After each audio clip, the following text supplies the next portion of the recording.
In this video, we're going to talk about the underlying dynamics and development of depression. Because when you have a better understanding of these things, you are much less susceptible to finding yourself stuck in some helpless, depressive pit. Now, at the outset, let me say I'm not your therapist, so anything I'm presenting here, let's say, is strictly for educational purposes. With that said, having an accurate understanding of a phenomenon can, in and of itself, be therapeutic. So, my hope in sharing these ideas with you is that you do find some relief, a greater sense of hope, a greater capacity within yourself to navigate out of depression. And I have a hunch that a few of the things we're going to be talking about here you may never have encountered before in a previous therapeutic experience. So, let's see. What I'll suggest at the outset is that depression is typically the result of a mismanaged impulse. There is a natural impulse that all of us are susceptible to, that if we don't know how to manage it, it can be directed inward, resulting in depression. The impulse that I'm talking about is known as the retaliatory impulse. Now, before we dive further into that, let's take a moment to zoom out and get a sense of the context in which your depression has occurred. We're going to start to link cause and effect here to help you develop a better understanding of the circumstances that you find yourself in. So take a few moments and reflect. Just bracket the experience of depression by asking, when did this start? This certainly hasn't always been the case. So, when, to the best of your ability to recall, when did this depression begin? Was it last week, last month, last year, sometime in the last decade? Was it going all the way back to childhood? I mean, when, again, to the best of your ability, can you bracket these symptoms in time? And if you have a sense of when this depression began, can you also reflect on what was happening around that time? Let's see if we can get clear on the facts of the circumstances that brought about this depression. And it can be very helpful to actually write these things out, write kind of a narrative of the events. What happened, who was involved, what was going on, what was said, on. Now, when you have a sense of the facts of the situation, then we can start to take a look at how you feel about each of those facts. And I should say, what we're looking to do here is develop a distinction between your feelings about the situation itself and the feelings that arise from what you think about the situation. There is a big difference between feelings that arise in response to real events and feelings that arise in response to what we think about events. Those tend to get uncoupled from reality and they spiral endlessly. So, for example, maybe you have the sense that, boy, you ended up getting depressed when you had that falling out in your business. There was a business partner, let's say, or someone you were collaborating with, and the two of you had a falling out. There was an argument, someone broke a contract, and boy, yeah, it was right around that time that the depression set in. Those facts are very different from the thought, well, so and so was unfair. So and so was a jerk. You can see that those are ways to interpret some of the facts. They're thoughts about the facts, but they're quite different from the facts themselves. And the reason why this is so important, I mentioned again that feelings in response to thoughts about facts, those get uncoupled from reality. We can become deluded in our own thinking. If I get caught up in interpretations and the kind of moral outrage, and I say, he was a jerk, he never liked me, he did this, he hates me, yeah. He's an unrepentant, yada, yada, yada. Again, we're going to bracket that because that kind of thinking, it gets us nowhere. When you've identified the facts and you can connect with how you feel about the facts themselves, then we're getting somewhere. Now, I'll also say it's going to be important to distinguish between tension and genuine feeling. Tension is constricting. It functions as a straitjacket over emotional experience. So even as you are recounting the facts of the situation that was going on when the depression began, notice if you're becoming tense. And if that's the case, you may find it very helpful to direct your attention downward. Give yourself a couple of moments to appreciate the support underneath of you. And then see if you can breathe to create a little space between you and that straitjacket of tension.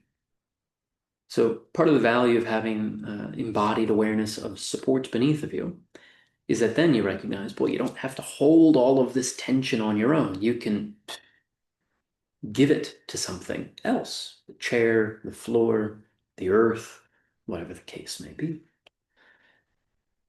That can begin to unravel some of the tension. And tension really is just a stopgap measure when we can't regulate and contain an emotional experience by other means. So we default on the means of tension. Now, I'm going to work with a hunch here that in the midst of those circumstances and in response to the facts of the situation, you were feeling frustrated. Now, notice, frustration is a feeling.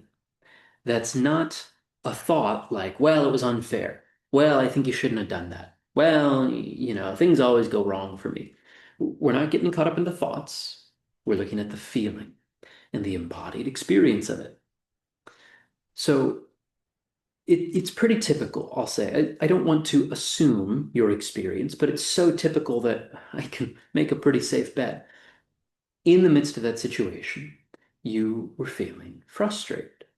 And frustration can be a very difficult emotion for us to manage because many of us in our early lives, we did not have skillful emotional caretaking available to us, which means that when we were inevitably frustrated, that was perhaps confused with anger. It was punished. We were told we were acting out. We were told to sit still, be quiet. Children are meant to be seen, not heard, put in time out, whatever the case is. Adults have a hard time managing their own frustration, let alone the frustration of children. This likely resulted in a kind of implicit assumption that it's not good to feel frustration, that doing so is actually a threat to maintaining your relationships. I'm here to tell you, you are an adult, and that is likely no longer the case so long as you can manage your frustration appropriately. So we're going to do that by building capacity to tolerate the embodied experience of frustration. Now, in doing so, we have to clear away some of the defenses against frustration. And I mentioned that tension is one of them. We constrict an emotional experience that is difficult for us to contain. So that's one. And again, if that's the case, direct your attention downward, find a support beneath of you, and focus on breathing for a few moments from that supported place. Some of the tension will dissipate, and you will clear a little bit more room to actually feel what you feel. Now, another defense against frustration is anxiety. This pulls us out of the reality of our here and now experience, and it projects us often into the future with thoughts like, well, something's going to go wrong if I feel frustration. I'm going to explode. I'm not going to be able to contain it. Any number of thoughts about the future. I don't want to get too deep in the weeds there.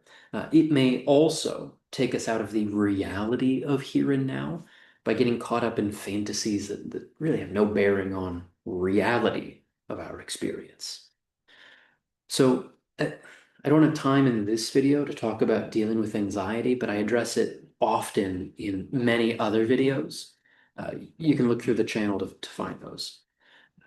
All this to say, when you can do away with tension and you can do away with anxiety, you clear more room for yourself to experience the reality of here and now, wherein you are likely feeling frustration.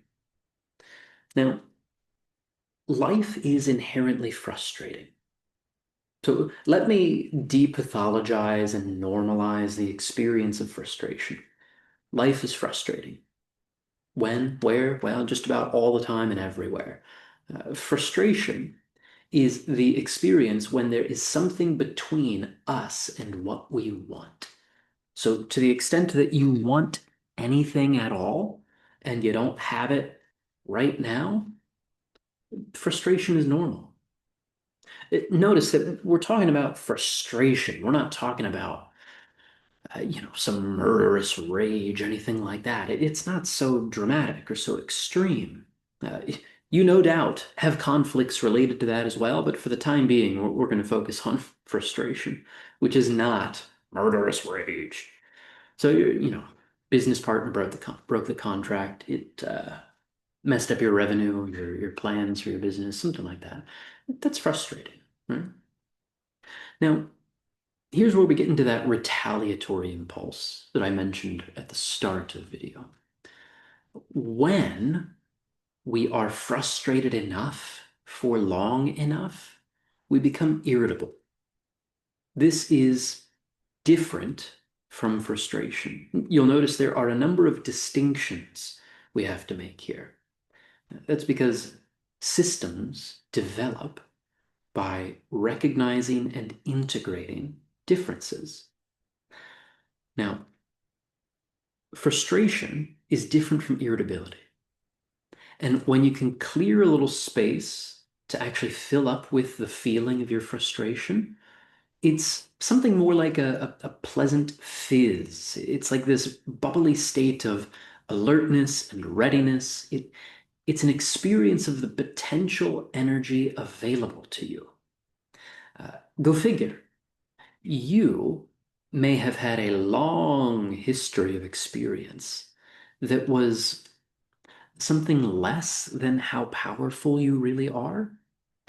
You may have learned actually that you are helpless, impotent, uh, incapable, incompetent. So you may not actually know how to regulate the experience of frustration. And again, that could be a reason why tension comes in, or you get very anxious and preoccupied when frustration is in the background. Again, frustration potentiates us. It makes us ready. It makes us active. It makes us alert. And it can be difficult to tolerate. So when we find that our tolerance of frustration is exceeded, like we get more frustrated than we can tolerate, then we become irritable. And then it's like, just, antsy and ready to go and just something, it becomes unpleasant there. That's one of the key distinctions. Uh, at that point is when the retaliatory impulse kicks in. And again, let me do my best to normalize this. All of us experience a perfectly normal impulse to retaliate when something irritates us, which is to say, this isn't bad that you feel this. We do, however, have to distinguish again between an impulse and an enactment of the impulse. Simply noticing the impulse to retaliate is not the same thing as retaliating, right? There's a difference between things we think and things we do. So, at a certain point, in the midst of these circumstances, the facts of which frustrated you, you became more frustrated than you knew how to manage. You became irritated. And with that came the retaliatory impulse. Now, because you are a well socialized human being, because you know that actions have consequences, because you've had a long history of people telling you that your anger is too much or unwelcome or this, that, or the other. What you've learned to do unconsciously is direct that impulse inward. This results in basically an implosion, and you turn this retaliatory impulse inward into a masochistic depression. All of the aggression that you would otherwise experience in the midst of those frustrating circumstances, it gets turned inward. And it's a bit like death. Now, when you're aware of that, then a fork in the road becomes available. Let's say there's a whole set of circumstances building up in your frustration. At a certain point, the retaliatory impulse kicks in, and you took a fork in the road into depression. Recognizing that moment is of the utmost importance in undoing your depression, because it suggests that a choice was available that you didn't know was available. You took a turn down the road toward depression without realizing that something else was available to you. So, part of the work that we do in undoing depression involves regulating our experience to a greater degree and becoming aware of the moment where it's too much to manage and we find the first glimmer of the retaliatory impulse. At that point, you are at the fork in the road again, and it is so, so important to just wait for a couple of moments as best you can at that fork in the road. Now, for those of us who are, let's say, especially prone toward depression or have a long history of it, uh, it might feel like you are just holding on by your fingertips, not to slide into the depressive path. But as best you can, wait with awareness of the retaliatory impulse. And gradually, you will begin to discover that it's possible to feel the impulse to retaliate without directing it inward and punishing yourself. I gotta tell you, this moment of recognition, when you get there, it will change your life. You will no longer be victim to depression. You will no longer be the poor, unconscious, unwilling object of an internalized retaliatory impulse. And you'll recognize, however strange the recognition may be, you'll recognize, oh, I don't have to be depressed by this.